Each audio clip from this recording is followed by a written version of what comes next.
The twice bankrupt glamour girl Katie Price was given yet another let-off over her £760,000 unpaid tax bill at a court hearing this morning.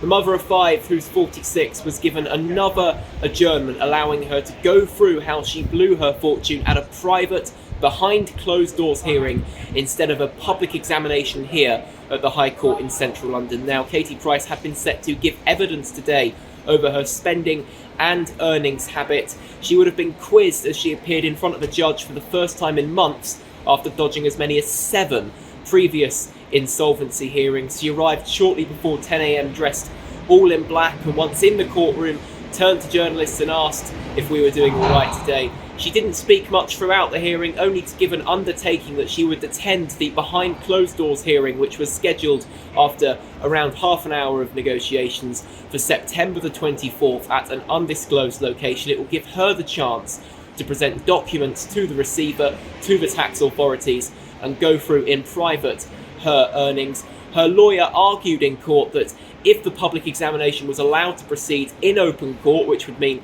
the media and the public could see what was going on, it would damage Katie Price's mental health and exacerbate her existing conditions. The request for a private hearing was eventually granted and agreed to by both sides. Judge Nicholas Briggs warned Katie Price that she could be arrested for the second time if she failed to show up at the private interview next month, or if she failed to provide documents requested by the solicitors a week in advance of that private hearing.